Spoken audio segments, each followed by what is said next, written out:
ప్రార్థన సమావేశంలో బలమైన విజ్ఞాపన ఇక్కడ కూడా మీరు చేయవచ్చు. దేవునికి స్తోత్రం. హల్లెలూయా. మంచిది.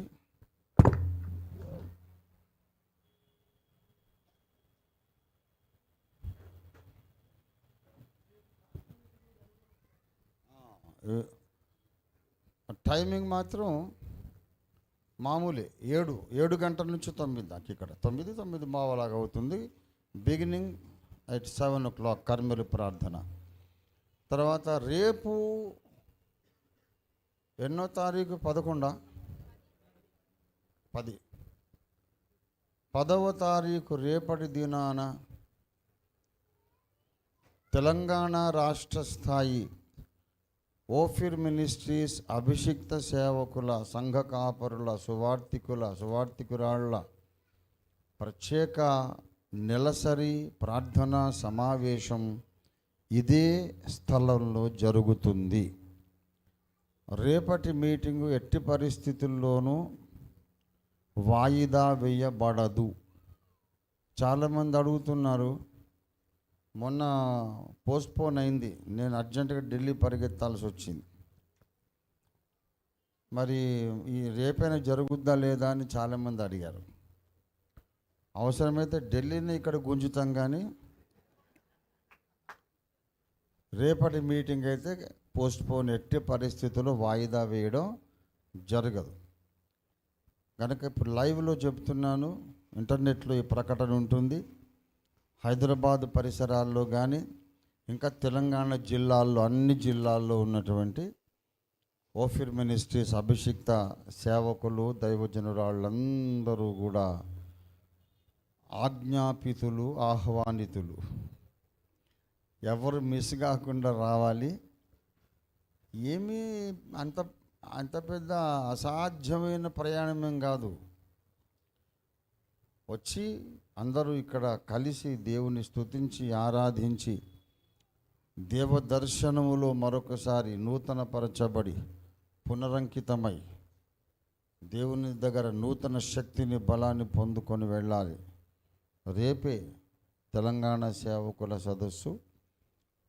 తెలంగాణ కాని వాళ్ళు కూడా ఎవరైనా అనుకోకుండా ప్రయాణాలు, ఏదన్నా పనుల మీద వచ్చిన వాళ్ళు కూడా వస్తారు. అయితే ఇది తెలంగాణ రాష్ట్ర స్థాయి అగాపే ఫుల్ గాస్పెల్ మినిస్ట్రీస్ యొక్క ordained pastors and evangelist conference. దేవునికి స్తోత్రము. రేపు సోమవారం ఉదయము 11 గంటలకు ఇక్కడ పాస్టర్స్ కాన్ఫరెన్స్ ప్రారంభమవుతుంది. గమనించగలరు. ఇక్కడ ఉన్న వాళ్ళ కొరకే కాదు, దూరము నుండి ఇంటర్నెట్లో వింటున్నారు సేవకులు, వాళ్ళందరి కొరకు కూడా నేను చెబుతున్నాను. దేవునికి స్తోత్రం. హల్లెలూయా. యెరూషలేము యెహోవాయే కట్టుచున్నవాడని, యెరూషలేము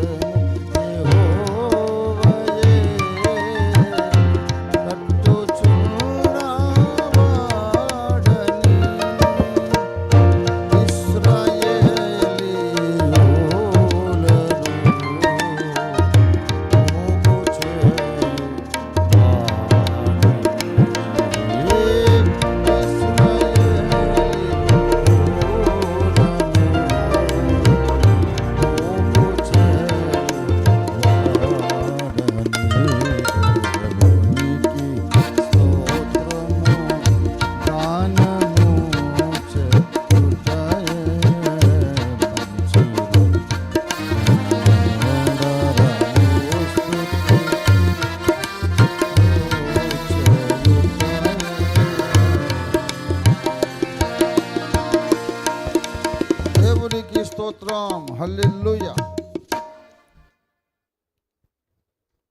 ప్రభునందు ప్రియులారా, దేవుని పరిశుద్ధ వాక్యములో నుండి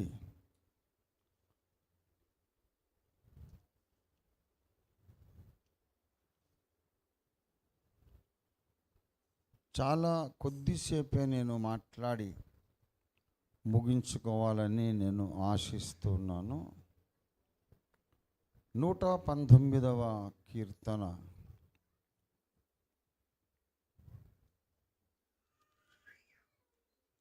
119వ కీర్తన 106వ వచనం చదువుకుందాం.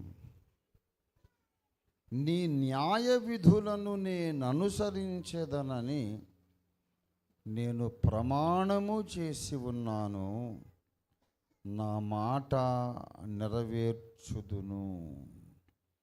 దేవుడి వాక్యమును మన వెనికిడిలో ఆశీర్వదించునుగాక. చిన్న మాట, దేవుని పరిశుద్ధాత్మ సహాయం కొరకు వేడుకుందాం. రండి, తలలు వంచి ఏకీభవించండి. అత్యంత ప్రేమభరితుడవైన మా త్రియేక దేవా, మాకు అగోచరుడా, మాకు అతికాంక్షణీయుడా, మాకు అత్యవసరంగా కావలసిన మా దైవమానికి స్తోత్రాలు. అయ్యా, నీ సన్నిధికి వచ్చాం. మీరు మాతో ఒక మాట సెలవిచ్చి పంపండి. ఒక్క మాట చాలు, ఒక్క మాట మీరు సెలవిచ్చితే అంధకారములో వెలుగు కలిగింది. ఒక్క మాట మీరు సెలవిస్తే మృతుడై కుళ్ళిపోయిన లాజరు నవయువకుడుగా సజీవుడిగా లేచి బయటకు వచ్చేశాడు. ఒక్క మాట మీరు సెలవిస్తే నాయన, శూన్యములో నుండి సకల బ్రహ్మాండం కలిగింది కదా. ఒక మాట మీరు పలికితే మా బ్రతుకు మొత్తం సరైన దారిలోకి వస్తుంది నాయన. చెడిపోయిన వాళ్ళు బాగుపడతారు, పడిపోయిన వాళ్ళు తిరిగి లేచి నిలబడతారు, రోగులైతే స్వస్థత పొందుతారు. పరిశుద్ధ తండ్రి, అజ్ఞానములో ఉన్నవారు జ్ఞానపు కాంతిలోకి వస్తారు. నీ మాట మమ్మల్ని బ్రతికిస్తుంది తండ్రి. ఆశపడి ఎదురు చూస్తున్నాం. నాతో మాట్లాడండి, అందరితో మాట్లాడండి, క్రైస్తవ సమాజం అంతటితో మాట్లాడండి, సార్వత్రిక మానవ సమాజం అంతటితో కూడా మాట్లాడండి. మీరే మాటలు ఆడండి, మీరే కనబడండి. యేసయ్య నామములో స్తుతించి ప్రార్థిస్తున్నాం తండ్రి. ఆమేన్, ఆమేన్, ఆమేన్. విషయం చాలా చిన్నది, ప్రసంగము సందేశము చాలా చిన్నది. ఈరోజు మీరు ఆశ్చర్యపోతారు. కొద్దిగానే నేను మాట్లాడతాను, ఎక్కువసేపు మాట్లాడను. కానీ చాలా ప్రాముఖ్యమైన విషయం. చిన్న విషయమే కానీ చాలా చాలా చాలా ప్రాముఖ్యమైన విషయం. దేవుని న్యాయ విధులు అన్నాడు. దేవుని న్యాయ విధులు. దావీదు అంటున్నాడు, దేవా, నీ న్యాయ విధులను నేను అనుసరించదనని ప్రమాణము చేసి ఉన్నాను. నేను మాట తప్పను, నా మాట నెరవేరుస్తాను. ప్రియులారా, ఈ సృష్టిలో న్యాయము అనేది ఒకటి ఉంది. ఈ సృష్టిలో న్యాయం ఒకటి ఉన్నది. న్యాయము అనేది దేవుని దృష్టిలో చాలా ప్రాముఖ్యమైంది. న్యాయం అనే దాని మీద ఆధారపడి దేవుని ఆజ్ఞలున్నవి. న్యాయం అనే దాని మీద ఆధారపడి ఈ లేఖనాలు ఉన్నవి. అసలు న్యాయము అనే దాని మీద ఆధారపడి దేవుని ప్రభుత్వమే ఉన్నది. దేవుని ప్రభుత్వమే ఉన్నది.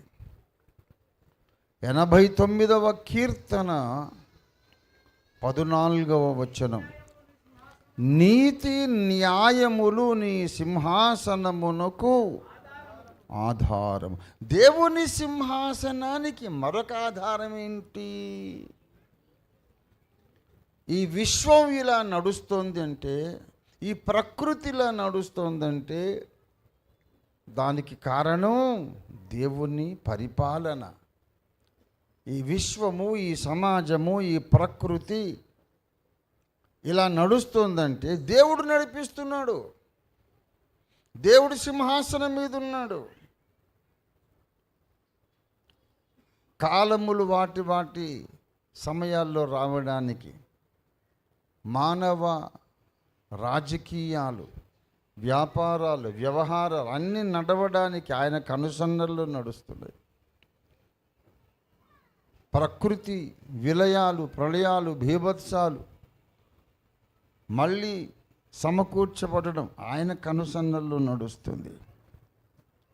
ఏ రాజ్యం మీద ఎవరిని నిలబెట్టాలో, ఎవరిని రాజుగా చెయ్యాలో ఆయన నిర్ణయిస్తున్నాడు. దానియేలు చెప్తాడు కదా, ఆకాశమందున్న దేవుడు మానవుల రాజ్యము మీద తానే అధికారి అయ్యుండి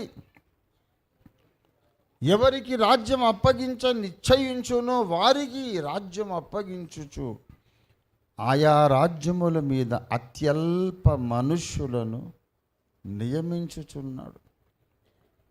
ప్రకృతి చక్రము, మానవ సామాజిక వ్యవహారాలు, రాజకీయ వ్యవహారాలు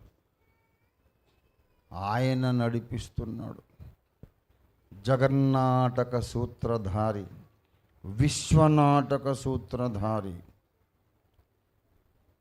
హెబ్రీ పత్రిక ప్రారంభంలో ఒక్కటే మాట చెబుతాడు, ఆయన తన మహత్తు గల మాట చేత సమస్తము నిర్వహించుచున్నాడు. He maintains everything. ఇలాగెందుకు జరగాలి, ఇలాగెందుకు జరగాలి, ఇంకా బాగా చేయొచ్చు కదా అంటే, అదంతా నాకు తెలుసులే బాబు, నువ్వు కోరుకున్న స్వర్ణయుగం వస్తుంది, దానికే దారి తీస్తున్నాను. నోరు మూసుకొని లోబడండి, నన్ను నమ్మండి, నా వెనుక నడవండి. మీరందరూ కోరుకుంటున్న స్వర్ణయుగం ఆవిష్కృతం అవుతుంది, దానికి ఇదే దారి, ఇలా జరగాలి అని అన్నీ ఆయనే జరిగిస్తున్నాడు. నేరాలు ఘోరాలు లేనటువంటి ప్రపంచం ఉండాలి కదా అంటే, అలా ఉండాలని నాకు తెలుసు, అలా ఉంటే మంచిదని నాకు తెలుసు. నేను అదే కోరుకుంటున్నా.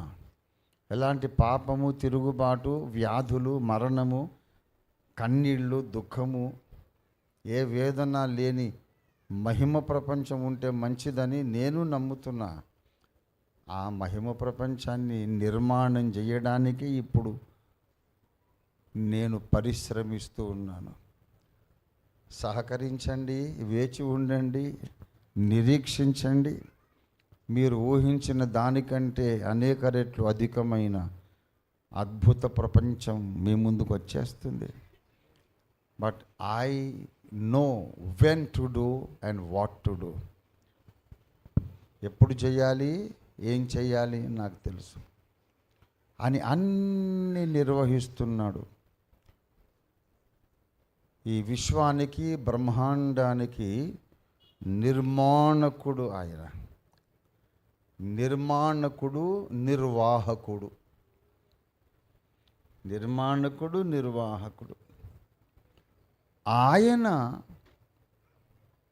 సర్వాతీతుడు, అంటే అన్నిటికీ మించినవాడు. సర్వాతీతుడు అంటే అన్నిటికీ, అందరికీ మించినవాడు. ఆయనే అన్నిటికీ ఆధారం. ఆయనే అన్నిటికీ ఆధారం. ఆయన మీద ఆధారపడే ప్రకృతి, గ్రహమండలాలు, నక్షత్ర మండలాలు, అన్ని లోకాలలోని రాజకీయాలు అన్నీ నడుస్తున్నాయి. ఆయన కూడా ఒకదాని మీద ఆధారపడ్డాడట. ఆయన ఒకదాని మీద ఆధారపడ్డాడు. దేవుడు ఒకదాని మీద ఆధారపడ్డాడు. సింహాసనం ఒకటి తయారు చేసుకున్నాడు ఆయన. మరి రాజు కదా, సింహాసనం తయారు చేసుకొని దానికి 2 స్తంభాలు కట్టాడు. ఒకటి నీతి, ఒకటి న్యాయము. విశ్వమంతా ఎవరి మీద ఆధారపడింది? దేవుని మీద. దేవుని అధికారము దేని మీద ఆధారపడిందంటే ఈ 2 స్తంభాల మీద. నీతి న్యాయములు నీ సింహాసనమునకు ఆధారము. ఆధారం అంటే అర్థం ఏంటి? దీని మీద ఆధారపడి ఉంది ఆ సింహాసనం. నీతి మీద ఆధారపడి ఉంది దేవుని సింహాసనం. న్యాయం మీద ఆధారపడి ఉంది దేవుని సింహాసనం. అంటే అర్థం ఏంటి? ఆ సింహాసనం కింద నుండి ఈ రెండింటిని తీసేసావు అనుకో, నీతిని న్యాయాన్ని తీసేస్తే ఇంకా ఆధారపడడానికి ఏమీ లేక సింహాసనం కూలిపోతుంది. దేవుని సింహాసనం కూలిపోతుంది. నీతి లేనప్పుడు, న్యాయము లేనప్పుడు దేవుడే దేవుడు కాకుండా పోతాడు. నీతి న్యాయము తప్పినప్పుడు, నీతి న్యాయము అనే దాన్ని ఉల్లంఘించినప్పుడు దేవుడే రాజు కాకుండా పోతాడు, సింహాసన భ్రష్టుడైపోతాడు. అంటే అది జరిగే పనేనా? జరగదు. అంటే అంత ముఖ్యమని అర్థం. అంత ముఖ్యమని అర్థం. దేవుడు ఎప్పటికీ సింహాసన భ్రష్టుడు కాడు కాడు కాడు కాడు. కానీ నీతి న్యాయం అనేది ఎంత ప్రాముఖ్యమో మనకు అర్థం కావడానికి సింహాసనానికే ఆధారం, దేవుని ప్రభుత్వానికే అవి ఆధారం, దేవుని అధికారానికే అది ఆధారం. దేవుడు సర్వసృష్టిని పరిపాలించేవాడుగా ఉండడానికే ఇది ఆధారం. ఏది ఆధారం? నీతి న్యాయం. న్యాయమును వయోలేట్ చేస్తే దేవుని సింహాసనమే ఉండదు. ఆయన వయోలేట్ చేయడు, దౌర్జన్యంగా ఏమీ చేయడు ఆయన. ఒరే నా నీతి ఏంటి, న్యాయం ఏంటి, నాకేంట్రా నియమ నిబంధనలు, నీతి లేదు, న్యాయం లేదు, రూల్స్ రెగ్యులేషన్స్ ఏమి జాంతానయి సబ్ కుచ్ తీసి అవతల వారేసాయి, అవసరం లేదు నాకు, నేను సర్వశక్తిమంతుడను, నాకు ప్రతిబంధకాల, నా ఇష్టానుసారంగా నేను అన్ని పనులు చేస్తాను. ఒక నియమము లేదు, క్రమము లేదు, న్యాయం లేదు. నేను చేసిందే న్యాయం, నేను ఆడింది ఆట, పాడింది పాట, నేను చెప్పిందే శాసనం, నేను చెప్పిందే న్యాయం. నన్ను అడిగేవాడు ఎవడరా? నన్ను అడిగే బలవంతుడు ఉన్నాడా విశ్వంలో? నాకు రూల్ ఏంటి? తీసవతల వారే నీతి లేదు, న్యాయం లేదు, నా మహాబలమును ఉపయోగించి నేను పరిపాలన చేస్తాడు, ఎవడు ఎదురొస్తాడో చూస్తారు అనొచ్చు. ఆయన అనొచ్చు. అంతటి బలం ఆయన దగ్గర ఉంది. ఆయన బలమును ప్రదర్శిస్తే ఏందయ్యా ఎలా చేశావని అనడానికి ఒక్కడు కూడా సరిపోడు విశ్వంలో. ఒక్కడు సరిపోడు. విశ్వంలో వ్యక్తులందరూ కలిసి వచ్చినా సరిపోరు. ఉఫ్ అంటాడంతే, ఎగిరిపోతారంతే. ఆయన బలము జ్ఞానము అనే వాటికి ఆయన కేర్ ఆఫ్ అడ్రస్. జ్ఞానము బలము ఆయనకు స్వభావ లక్షణములు. బలము తనదని దేవుడు సెలవిచ్చెను. బలము నాది, ఇంకెక్కడ లేదు, నేనే అనంత శక్తి స్వరూపుడును. ఆయన మీద కేసు పెట్టేవాడు వాడు, నాకు న్యాయం జరగలేదు. కింది కోర్టులో, జిల్లా కోర్టులో అన్యాయం జరిగితే హైకోర్టుకి వెళ్తాం, హైకోర్టులో అన్యాయం జరిగితే సుప్రీంకోర్టుకి వెళ్తాం. కానీ దేవుని కోర్టులో నాకు అన్యాయమే జరిగిందైనా అనుకున్నా ఇంకా పైకోర్టు అనేది లేనే లేదు. ఎడాపెడా ఇష్టం వచ్చిన తీర్పులు తీర్చవచ్చు. ఇది ఇంతే, నోరు మూసుకొని పడుండు, లేకపోతే చచ్చిపో అంతే. ఎదురు మాట్లాడేవో సర్వనాశనం అయిపోతావు అని బెదిరించి భయపెట్టి ఏలుబడి చేయవచ్చు. కానీ అట్లా చేయడు ఆయన. నెవర్. ఆయన తన బలమును మన మీద ప్రయోగించాడు. He is a thorough gentleman. చాలా సౌజన్యమూర్తి. ఆయన ఒక చీమ లాంటి, మనం ఆయన ముందు చీమ కూడా కాదు, ఇంకా తక్కువ మనం. అట్లాంటి వాళ్ళ అభిప్రాయాలు గౌరవిస్తాడు. నీకు అన్యాయము చెయ్యను, నువ్వు భయపడకు, నీకు నేను న్యాయమే చేస్తానంటాడు. అంతటి సౌజన్యశీలి, స్నేహశీలి, సాత్వికుడు, మృదు స్వభావి, ఆ సర్వాతీతుడైన దేవుడు ఆయన తనకు తానే పెట్టుకున్న ప్రతిబంధకం. ఇంత మహాబలవంతుని పరిపాలనలో నేను ఎలా బ్రతకాలి? ఆయనకు ఎదురు చెప్పే తాహతు నాకు లేదే. ఇంత అనంత బలవంతుడు కదా, ఏమిటయ్యా ఇలా చేసావని అనే ఆ సత్తా నాకు లేదు కదా, యోగ్యత లేదు కదా, శక్తి లేదు కదా. ఆయన రాజ్యంలో ఎలా బ్రతకాలి? ఎందుకు నాయన ఇలా చేసావని అడిగితే, ఏరా నన్నే అడిగేవాడివయ్యావా అని కోపంగా గుడ్లు చూస్తే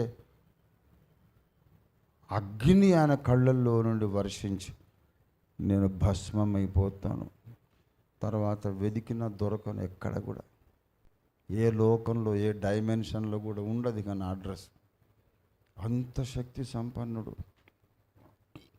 అంత భీకర భయంకర శక్తి స్వరూపుడు రాజ్యంలో ఎలా బ్రతకాలి?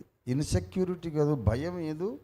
అట్లాంటి వాడి దగ్గర బ్రతకాలంటే ఆయన అన్నాడు, భయపడకండి, నేను ఎంత బలవంతుడినైనా న్యాయము తప్పను. ఎంత బలం ఉన్నా ఆ బలమంతా మీకు న్యాయం చేయటానికి ఉపయోగిస్తాను, మీకు మేలు చేయడానికి ఉపయోగిస్తాను, మిమ్మల్ని ఓదార్చటానికి, మీకు సహాయం చేయడానికి ఉపయోగిస్తాను తప్ప మీ హృదయాలు గాయపరిచి మీకు అన్యాయము చేసి అసలు ఎందుకు సృష్టించబడ్డాను, దేవుడు నన్ను సృష్టించకపోయినా బాగుండు, దేవుని సృష్టిలో న్యాయమే లేదు కదా అని నీవు అనుకునే స్థితి నేను రానియను అని దేవుడు కొన్ని విధులు ఏర్పాటు చేశాడు. ఆ విధులు న్యాయ విధులు. దేవునికి స్తోత్రం కలుగును గాక. ఆ విధుల పేరేంటి? న్యాయ విధులు. అంటే సంపూర్ణ న్యాయం ఉంటుంది దేవుని ఆజ్ఞలలో, సంపూర్ణ న్యాయం ఉంటుంది. కనుక కీర్తనకారుడు అంటున్నాడు, నీ న్యాయ విధులను నేను అనుసరించేదనని నేను ప్రమాణము చేశాను. ఈ న్యాయ విధులలో నుండి పుట్టినవే రాజ్యాంగములు. అర్థమైందా? ఈ న్యాయ విధులలో నుండి పుట్టినవే ఏమిటి? అయితే న్యాయ విధులు పట్టించుకొనని అన్యాయపు రాజ్యాంగాలు కూడా ఉంటాయి. చాలా స్పష్టంగా చెబుతున్నాను, మీరు శ్రద్ధగా వినాలి. జస్టిస్ అనేది పట్టించుకోకుండా ఉండే రాజ్యాంగాలు కూడా కొన్ని దేశాల్లో ఉంటాయి. కానీ దేవుని న్యాయ విధులు న్యాయము ప్రధానంగా కలిగిన న్యాయ విధులు. అందులో నుండి పుట్టినవే హ్యూమన్ ఫండమెంటల్ రైట్స్, మానవ ప్రాథమిక హక్కులు.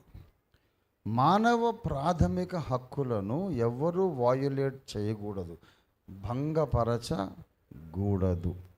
కుటుంబములో కానీ, సంఘములో కానీ, రాజ్యములో కానీ మానవ ప్రాథమిక హక్కులు అనేవి ఎవ్వరు కూడా ఎప్పుడు భంగపరచడానికి వీలు లేదు, భంగపరచకూడదు. మరి భంగపరుస్తారు కొన్నిసార్లు. అవి భంగపరిచినా సరే భంగపరచబడవు. భంగపరిచినా సరే భంగము కావు, అవి కొనసాగుతూనే ఉంటాయి. కనుక ప్రతి ఒక్క మనిషి కూడా, నువ్వు క్రైస్తవ స్త్రీవైతే ఒక స్త్రీగా నీవిది నేర్చుకో. క్రైస్తవ పురుషుడివైతే ఒక గృహ యజమానిగా నీవిది నేర్చుకో. నువ్వు ఒక పరిపాలకుడివైతే ఏ స్థాయి అయినా కావచ్చు, గ్రామ సర్పంచ్ కావచ్చు, దేశ ప్రధాని కావచ్చు, ఎవరైనా కానీ you cannot and should not, must not violate the basic fundamental human rights. ఎవరివైనా సరే నీవు నీ పరిసరాలలో మానవ హక్కులకు భంగము కలిగించకూడదు. ఇదే ప్రసంగం. ఎప్పుడైతే నువ్వు భంగపరుస్తావో వ్యవస్థ కుప్పగూలిపోతుంది, నీకే నష్టం, నీకే గాయం, కోలుకోలేని గాయం నీకు తగులుతుంది. ఇది డెడ్లీ సీరియస్ లెసన్. నా లైఫ్ టైంలో నేను చేసిన అత్యంత ప్రాముఖ్యమైన ప్రసంగాలలో ఇదొకటి. One of the most important sermons I preached in my whole lifetime. For example, ఒక భర్త ఉన్నాడు, ఒక భార్య ఉంది. అక్కడ న్యాయ విధులు ఏమిటి చెప్పండి? దేవుని విధులు, దేవుడు విధించిన శాసనం భార్యాభర్తల మధ్యలో ఏంటో చెప్పండి. పురుషులారా, మీ భార్యను ప్రేమించండి. అది న్యాయం కనుకనే చెప్పాడు. స్త్రీలు మీ భర్తకు లోబడండి, మీ స్వపురుషునికి. ఎట్లా లోబడతారంటే, ప్రభువుకు మీరు ఎలా లోబడతారో అలా లోబడండి. అది కొలబద్ద, మామూలుగా కాదు. ఒక గురువుకో, ఒక తండ్రికో, ఒక అన్నయ్యకో, ఒక రాజుకో, ఎవడికో లోబడ్డట్టు కాదు. సాక్షాత్తు దేవునికే లోబడ్డట్టుగా మీరు స్త్రీలు మీ స్వపురుషులకు, మీ భర్తకు లోబడాలి. ఇది న్యాయం. దీన్ని వయోలేట్ చేస్తున్నారు ఈ మధ్య. Women don't want to obey there husbands and men do not want to love their wives. Violation జరుగుతూ ఉంది, మీకు తెలుసా? అలాగా వయోలేట్ చేస్తూ ఉంటే గొప్ప గాయము జరుగుతుంది. ముందు ఎవరైతే భంగపరిచారో ఆ మనిషికే గాయం. నువ్వు పైకి ఒక కవరింగ్ ఇచ్చుకొని, నాకేమి, నేను బాగానే ఉన్నాను, నాకేం పర్లేదు, నాకేం నష్టం లేదు అని పైకి ఒక ప్లాస్టిక్ స్మైల్ పెట్టుకొని తిరగొచ్చు. But if you have violated the fundamental rights of your husband, you are a wounded woman. If you have violated the fundamental rights of your wife, my dear brother, you are a wounded man. నీ భార్య యొక్క హక్కులను నీవు భంగపరిస్తే, నువ్వు చెప్పుకోకపోవచ్చు, బయటికి కనబడకుండా దాచుకోవచ్చు, నాటకం ఆడవచ్చు. నేను బాగానే ఉన్నా, హ్యాపీగా ఉన్నాను, జోకులు వేస్తూ నవ్విస్తూ ఒక నాటకం చేయవచ్చు. ఒకడు నవ్వుచుండి నన్ను హృదయమున దుఃఖం ఉండొచ్చు. బైబిల్ చెబుతుంది. You can be happy only when you obey the justice of God. దేవుని న్యాయానికి నువ్వు లోబడ్డప్పుడే నువ్వు సంతోషంగా ఉంటావు. దేవుని న్యాయాన్ని నువ్వు భంగపరిస్తే, ఎప్పుడైతే స్త్రీ తన భర్తకు లోబడడం లేదో దేవుని న్యాయమును భంగపరుస్తుంది. పురుషుడు ఎప్పుడైతే తన భార్యను ప్రేమించటం లేదో అతడు దేవుని న్యాయాన్ని భంగపరుస్తున్నాడు. కొంతమంది అనుకుంటారు, నేను ఇంతే, నేను ఇట్లాగే చేస్తాను, ఏం చేస్తావో చేసుకో అంటే అది చాలా కాలం కొనసాగదు. నేను మగాణ్ణి, నేను ఎలాగైనా ప్రవర్తిస్తాను, అడిగే హక్కు ఆమెకు లేదు. అడిగే హక్కు భార్యకు లేకపోతే పక్కింటి ఆడదనుకుంటుందా? ఏం తెలివి తక్కువ మాట. భర్తను భార్య అడగకపోతే పక్కింటి ఆవిడ వెనుకింటి ఆవిడ అడుగుతుందా? ఆమె జీవము అనే కృపావరములో నీతో పాలి భాగస్థురాలు. ఆమెకు ప్రాపర్ ప్లేస్ ఇవ్వాలి, రైట్ఫుల్ ప్లేస్ ఇవ్వాలి. అది న్యాయం. భార్యను గూర్చి న్యాయంగా ఆలోచించాలి. న్యాయమైన స్థానం ఆమెకు ఇవ్వాలి. ఆమెకు న్యాయమైన అధికారాలు, హక్కులు ఇవ్వాలి. లేకపోతే ఇంట్లో అసమాధానం అయిపోతుంది. ఒకరోజు ఓర్చుకుంటుంది, 2 రోజులు ఓర్చుకుంటారు, 3 రోజులు ఓర్చుకుంటారు. ఆ తర్వాత భూకంపం స్టార్ట్ అయిపోతుంది. సమాధానం ఉండదు, ఇంట్లో శాంతి ఉండదు. దేవుని బిడ్డలారా, it is a disaster when somebody violates the fundamental rights of somebody. భర్తలతో ఒక మాట చెబుతున్నాను, దయచేసి మీ భార్య ఫీలింగ్స్ కొంచెం పట్టించుకోండి. భార్యలతో నేను ఒక మాట చెబుతాను, అవసరమైతే నా తల్లులు అనుకొని కాళ్ళైనా పట్టుకొని చెప్తాను. మీ భర్త ఫీలింగ్స్ కొంచెం పట్టించుకోండి. లేకపోతే మన వాదన, మన ఆర్గ్యుమెంట్లు, మన హక్కులు, మన లాజిక్కులు ఈ భూమి మీద నడుస్తాయేమో, కానీ క్రీస్తు న్యాయపీఠం ముందుకు ఈ లాజిక్కులతో నువ్వు వెళ్ళలేవు. అక్కడ నడవదు, అక్కడ చెల్లదు మన వాదన. ఆ తుఫానుకు ఎవరు మొదటి కారణమో, ఎవరు రెండవ కారణమో, నీతిగల న్యాయాధిపతి పర్ఫెక్ట్ జడ్జిమెంట్ ఇచ్చే రోజు రాబోతుంది. మీకు తెలుసో లేదో, క్రీస్తు న్యాయపీఠం ఎదుట వ్యభిచారం చేశారా, నరహత్య చేశారా, దొంగతనం చేశారా, దోపిడీలు చేశారా అనే విషయాలు మాత్రమే తీర్పు తీర్చడు ఆయన. సంసారాల గురించి కూడా తీర్పు తీరుస్తాడు. భార్యాభర్తలు ఎలాగ మసులుకుంటున్నారో అది కూడా లెక్క అడుగుతాడు. లెక్క అడుగుదామనే ఆజ్ఞలు రాసి పెట్టాడు. ఆజ్ఞ రాశాడంటే జాగ్రత్త బాబు, ఈ విషయం అడుగుతాను పైన అంటున్నాడని అర్థం.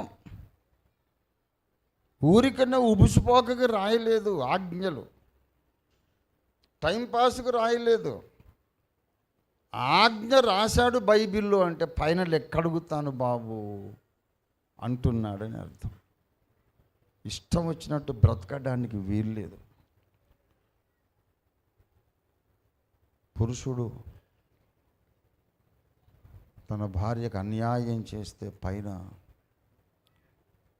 మనకు ప్రవేశం ఉండదు అని బైబిల్ చెబుతుంది.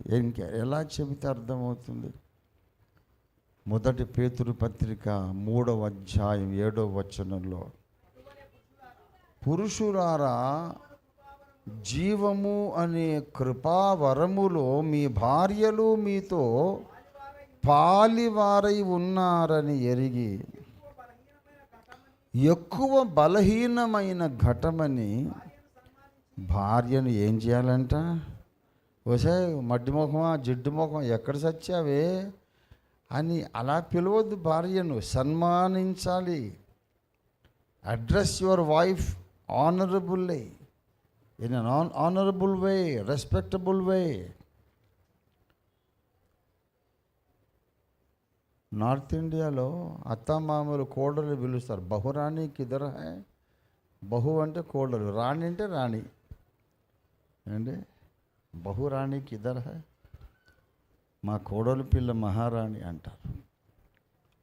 కొన్ని మంచి పద్ధతులు ఎక్కడైనా నేర్చుకోవాలి, నార్త్ కానీ సౌత్ కానీ వెస్ట్ కానీ ఈస్ట్ కానీ అండి. ఎక్కువ బలహీనమైన ఘటమని అంటే ఎప్పుడు ఇది ఇంతే, ఈ శ్రోమ అంటుంది, ఎప్పుడు చూసినా ఒంట్లో బాగోలేదు అంటుంది, తలకాయ నొప్పి అంటుంది, ఏ పనికి పనికిరాదు ఈమె, నా కర్మకాలు చేసుకున్నాను, ఇలా మాట్లాడద్దు. ఆ బలహీనతలు అన్నీ కలిస్తేనే ఆమె నీ భార్య. ఆమెను సన్మానించి మీ ప్రార్థనలకు అభ్యంతరము కలగకుండునట్లు జ్ఞానము చొప్పున వారితో కాపురం చేయాలి. అంటే జ్ఞానము చొప్పున కాపురం చెయ్యకపోతే మీ ప్రార్థనకు అభ్యంతరం కలుగుతుంది అని అర్థం. ప్రార్థనలు అక్కడ వినడు ఆయన. జ్ఞానం కావాలి. ఇల్లు కట్టుకోవాలంటే స్త్రీకి కూడా జ్ఞానం కావాలి. సామెతలు 14:1 జ్ఞానవంతురాలు తన ఇల్లు, అంటే జ్ఞానం ఎవరికి కావాలి? ఇప్పుడు ఆడోళ్ళకి కావాలా, మగాళ్ళకి కావాలా? ఇద్దరికి కావాలి. స్త్రీలు కూడా జ్ఞానముతో ఇల్లు కట్టుకోవాలి, పురుషుడు కూడా జ్ఞానము చొప్పున కాపురం. ఇద్దరికి, ఏ ఒక్కరికి జ్ఞానం తక్కువైనా సంసారం కుప్పగూలిపోతుంది. కానీ ఈ తరంలో ఎక్కడ చూసినా ఆడవాళ్లే తమ ఇల్లు కూలగొట్టుకుంటున్నారు. సామెతలు 14:1 నెరవేరుస్తున్నారు. ఎందుకు కూలగొట్టుకుంటున్నారో నాకు అర్థం కావట్లేదు. ఎందుకు అలా చేస్తున్నారో నాకు అర్థం కావట్లేదు. అది నా శక్తికి మించిన విషయం, నా జ్ఞానానికి మించిన విషయం.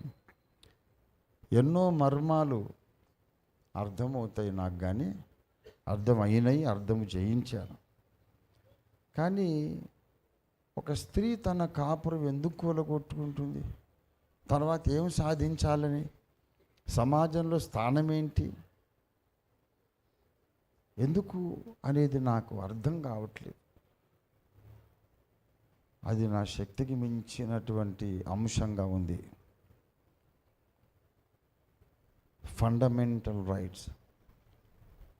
నీవు నీ భర్తకు లోబడి ఉండాలి, నిన్నతడు పరిపాలించాలి, అది అతని హక్కు. దాన్ని భంగం చేయొద్దు. పురుషుడా, నీ భార్యను నువ్వు ప్రేమించాలి, ఆమె నీ ప్రేమలో ఆనందించాలి, ఆమె జన్మ హక్కు అది. Don't violate these rights. కొంతమంది పురుషులు వేరే వేరే ఆడవాళ్ళతో మాట్లాడుతూ ఉంటారు. అమ్మాయి అడుగుతుంది భార్య కాబట్టి, అదే నేను అంతే, నువ్వు మాట్లాడడానికి వీల్లేదు, నేను అలాగే మాట్లాడతా, అలాగే చాటింగులు చేస్తా, అడిగే హక్కు నీకు లేదు, నేను ఇంతే. అది ఎంతసేపు కొనసాగుతుంది? అమ్మాయి సహిస్తుంది. ఎంతసేపు సహిస్తుంది? మంచిదండి, మీరు అలాగే మాట్లాడుకోండి, నేను హ్యాపీగా ఉంటాను మీరు అని ఎవరంటారు? ఒకరోజు ఓర్చుకుంటారు, ఒక వారం, ఒక నెల తర్వాత భరించలేనంత బాధ వాళ్ళలో స్టార్ట్ అయిపోతుంది. అప్పుడు ఏమవుతుంది తెలుసా? భారతీయ శిక్షా స్మృతి స్టార్ట్ అవుతుంది. బహుత్ ఖతర్నాక్ మామ్లా హై. అవును, ఆడది కదా, బలహీనురాలు, అదేం చేస్తుంది? దాని మొహం, నేను ఇష్టం వచ్చినట్టు ఎవరితోనన్నా ఉంటాను, అది అడగడం ఏంటి అనుకుంటావు కదూ. నిజమే, బలహీనురాలు. కానీ ఆమె వేదన ఒక్కసారి నీవు పట్టించుకోక, సమాజంలో పెద్దలు పట్టించుకోక, ఎవరు పట్టించుకున్న నువ్వు ఆ మాట వినక అమ్మాయిని అలాగే బాధ పెడుతుంటే ప్రభుత్వం జోక్యం చేసుకుంటుంది. ఒక్క మాట అమ్మాయి, మా ఆయన ఇలాగ నన్ను బాధ పెడుతున్నాడండి అని అధికారికి చెప్పుకుందనుకో, అప్పుడు నువ్వు ఎవరితో పోరాడాలి? ప్రభుత్వముతో పోరాడాలి. పోరాడలేవు, కేసులు అవుతాయి, పోలీస్ స్టేషన్ చుట్టూ తిరగాలి, కోర్టుల చుట్టూ తిరగాలి, లక్షలు ఖర్చు పెట్టాలి, మనశ్శాంతి ఉండదు. అవసరమా ఇదంతా? This is inevitable consequences of violating a fundamental right. కొంతమంది మగోళ్ళు అమ్మాయిని అనుమానించి బాధ పెడతారు. నాకు తెలుసు, నా కళ్ళారా చూశాను, చెవులారా విన్నాను. నాకు తెలిసిన సర్కిల్లో ఉన్నోళ్ళే. అబ్బాయి ఆఫీస్ నుంచి ఇంటికి వచ్చేసరికి అమ్మాయి కనబడలేదు. ఎక్కడ చచ్చావే? మొగుడు వస్తే టైం అయింది, మొగుడు వస్తున్నాడు తెలీదా? శుభ్రంగా అలంకరించుకొని మంచిగా నీట్గా స్నానం చేసి ఎదురు రావాలి తెలీదా? నేను ఆఫీస్ నుంచి ఇంటికి వచ్చే టైం తెలీదా నీకు అని కొట్టాడు, ఘోరంగా కొట్టాడు. సరే కదా అని నెక్స్ట్ డే ఆమె భర్త గారు వచ్చే ముందు అరగంట ముందే చక్కగా స్నానం చేసి శుభ్రంగా ఇస్త్రీ చీర కట్టుకొని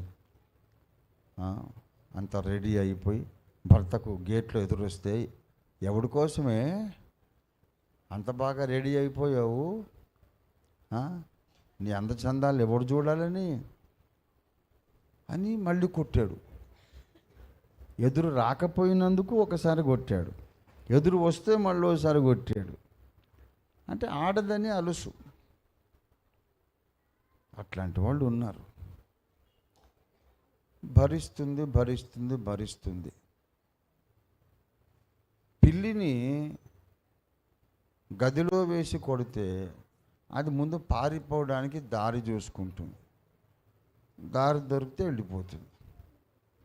ఎటు చూసినా దారి లేదనుకో, పులిగా మారి నీ మీదనే ఎగబడి నీ పీక కొరికేస్తుంది. అయిపోద్ది నీ లైఫ్. బలహీనులను బాధ పెట్టొద్దు, వాళ్ళే సింహాలు అయిపోతారు, నీ పీక కొరికేస్తారు. సమాజానికి ప్రమాదం, అత్యంత ప్రమాదం ఏంటంటే దేవుని న్యాయ విధులలో నుండి పుట్టిన న్యాయమైన హక్కులు, దేవుడు న్యాయ విధుల ఆధారంగా మనకిచ్చిన ప్రాథమిక హక్కులను భంగపరచడం అన్నిటికంటే ప్రమాదకరమైనటువంటి ఉపద్రవం, డిజాస్టర్. అలాగే అటు కొంతమంది ఆడవాళ్ళు కూడా పురుషులను వేధించే వాళ్ళు ఉన్నారు. నేను నిష్పక్షపాతంగానే మాట్లాడతా. ఏది మాట్లాడినా నేను అక్కడ పైన నేను వెళ్ళి లెక్క చెప్పుకుంటాను. ఇక ఎన్ని చెప్పాలి ఎన్ని చెప్తాను. ఆడవాళ్ళ నిర్వాకాలు మీకు తెలుసు కదా, ఇంటర్నెట్లో మీరు చూస్తున్నారు. ఈస్ట్ గోదావరిలో ఒక అమ్మాయి భర్తని పెళ్లి చేసుకున్నది 10th క్లాసో ఇంటర్మీడియటో, నేను చదువుకుంటానన్నది. ఆయనేమో గల్ఫ్లో ఇక్కడ దుబాయ్లోనో సౌదీలోనో ఉద్యోగం. అక్కడి నుంచి లక్షలు పంపించేవాడు. ఏమో జలసా చేసేది, డబ్బులు పంపమంటా ఉంది, పంపుతూ ఉన్నాడు.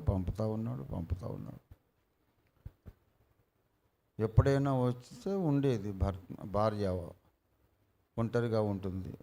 ఆమెను చూసి కాసేపు సంతోషపడి మళ్ళీ వెళ్ళిపోతాడు. ఈమె ఇంకొక నలుగురితో కాపురం పెట్టేసింది, ఇంకో నలుగురితో కలిసి సహజీవనం చేస్తుంది. ఒకసారి చెప్పా పెట్టకుండా వచ్చేసాడు భర్త. ఎప్పుడు చెప్పి వస్తాడు. అనుకోకుండా లీవ్ దొరికింది, భార్య సంతోషిస్తుంది, సర్ప్రైజ్ ఇద్దాం అనుకొని బోల్డ్ అన్ని మిఠాయిలు ఆభరణాలు అన్నీ తీసుకొని వచ్చేసరికి ఇంట్లో 4 మగోళ్ళు ఉన్నారు.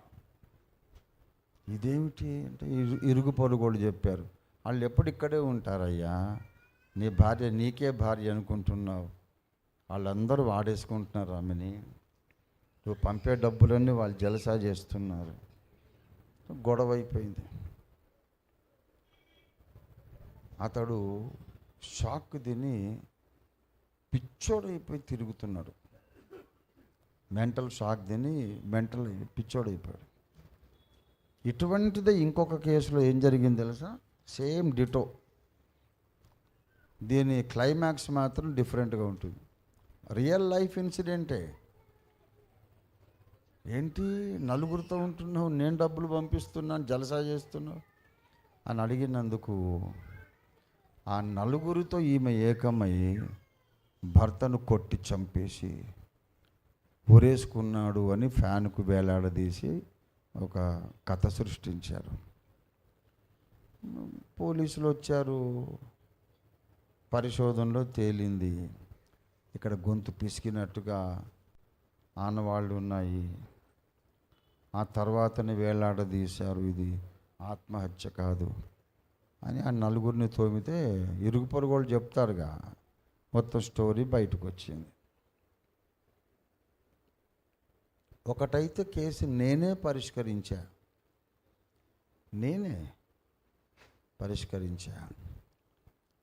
చాలా మంచి అబ్బాయి, వెరీ హ్యాండ్సమ్, గల్ఫ్లో పని చేస్తాడు. వాడి భార్య ఇదే పని చేస్తుంది. ఒక అపార్ట్మెంట్ తీసుకొని 3 బెడ్రూమ్ అపార్ట్మెంట్, 4 బాయ్ ఫ్రెండ్స్తో ఉంటుంది. వాడేమో అక్కడి నుంచి లక్షలు పంపిస్తుంటాడు. చాలా మంచివాడు. ఎవరికైనా చెప్పావో, ఒకసారి వస్తే బయటపడింది, ఎవరికైనా చెప్పావంటే నేను చంపేస్తామని బెదిరించారు. ప్రాణ భయంతో ఆ అబ్బాయి పరుగున నా దగ్గరకు వచ్చాడు, కుకట్పల్లికి వచ్చాడు. ఏంట్రా వాడు చంపేది, మేము వాడే మగోడు, మేమేమో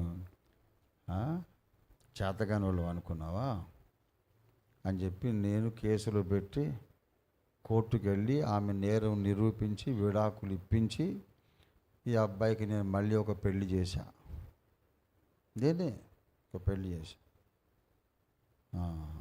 ఆమె 4 బాయ్ ఫ్రెండ్స్ అంట, గూండాలంట, హైదరాబాద్కి వచ్చారు నాతో గొడవ వేసుకుందామని. ఇక్కడ చెప్పారు, ఆ సార్ దగ్గర పోతే మీరు ప్రాణాలతో రారు, మళ్ళీ ఈ పేనుగల బయటికి వెళ్తాయి, ఆయనతో పెట్టుకోకండి అని చెప్తారు, పారిపోయారు. అలాంటి సెటిల్మెంట్స్ కూడా కొన్ని చేయాల్సి వచ్చింది. ఈ ఆడోళ్ళని గౌరవించాలంటున్నాం. ఇప్పుడు ఇట్లాంటి ఆడోళ్ళు చేసేది ఇది న్యాయమేనా? మీరు ఒప్పుకుంటారా? ఎంతైనా ఆడోళ్ళ పక్షం ఉండాలి కదండి అంటారు కదా. సరే, ఆడోళ్ళ పక్షం మాట్లాడండి, ఆడోళ్ళ పక్షమే మాట్లాడండి. కానీ ఆ అబ్బాయి మీ తమ్ముడైతే, ఆ అబ్బాయి మీ కొడుకైతే ఏమండి, అప్పుడు కూడా ఆడోళ్ళ పక్షం మాట్లాడతారా? మీ తమ్ముడి భార్య, మీ కోడలు ఇంకా 4 కాపురాలు చేస్తూ ఉంటే అప్పుడు కూడా ఎంతైనా ఆడది కదా, నేను ఆడదాన్ని కదా, ఆడోళ్ళ పక్షంగా అంటారా మీరు? ఆమె ఎవరైనా సరే, అతడు ఎవరైనా సరే, అన్యాయం అయిపోయినోడు నా బంధువు అనుకోవాలి. అది క్రైస్తవ జీవితం. అన్యాయం అయిపోయిన వాళ్ళ పక్షంగా మాట్లాడాలి. నేను అలా మాట్లాడతాను. నేను ఇప్పుడు పరిష్కరించిన ఈ కేసు ఉంది చూశారు, అతడు నాకేం చుట్టం కాదు, ఆశ్రయం కోరి వచ్చాడు. నేను లైఫ్ రిస్క్ చేసి పరిష్కరించాను, మళ్ళీ వాడికి పెళ్లి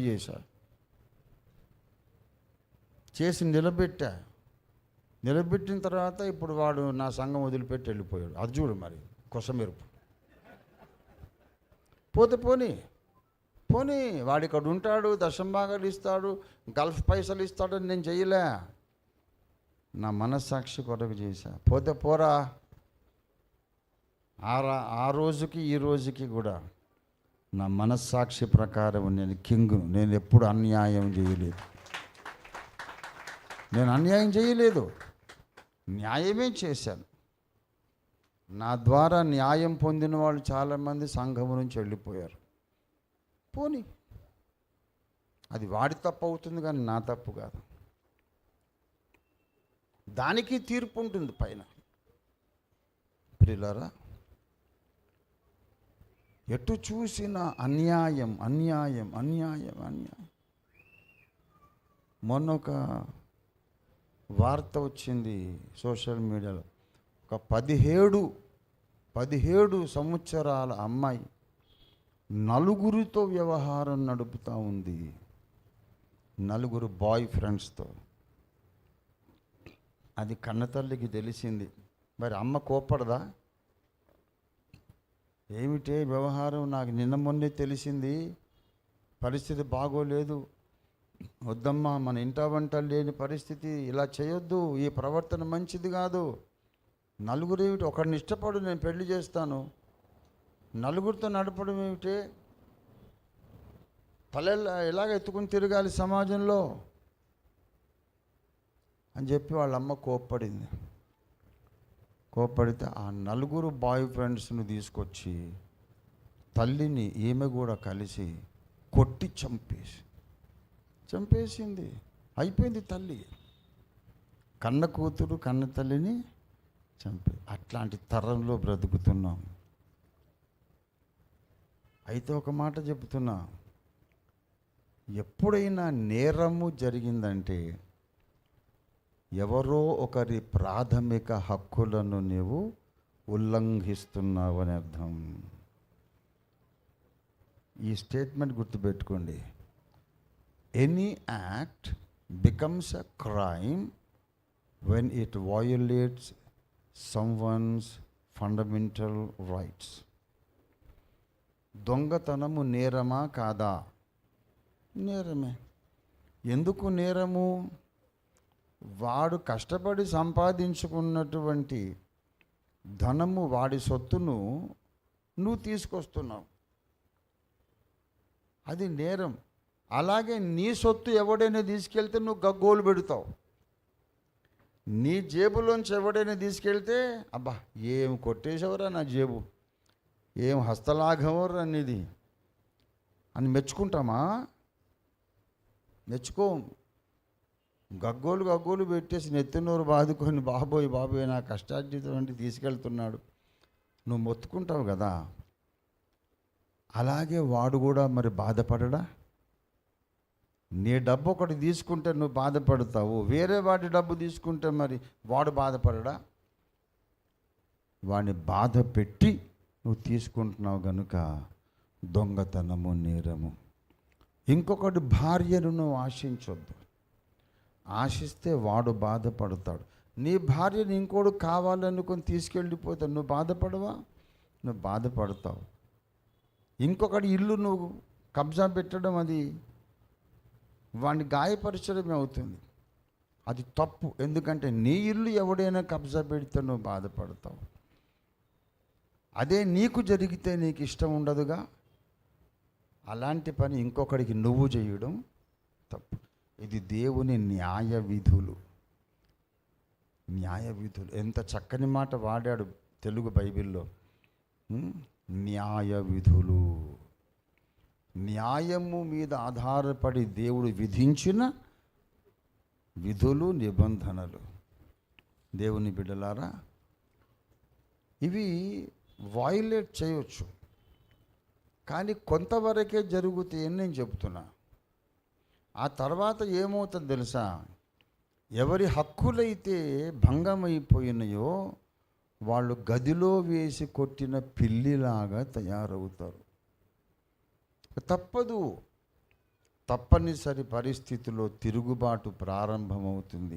అణచివేత ఎక్కడ ఉన్నదో అక్కడ తిరుగుబాటు ప్రారంభమవుతుంది.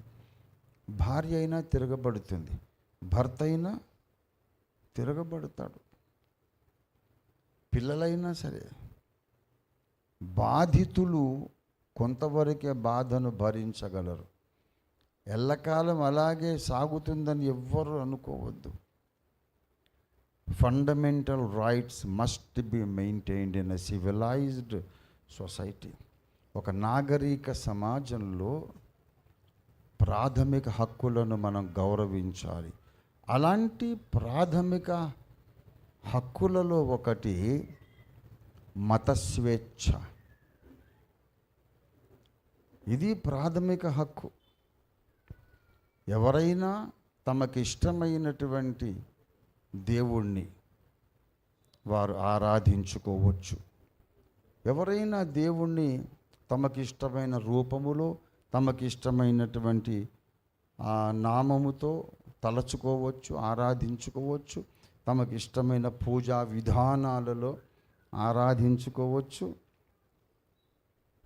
అభ్యంతరం లేదు.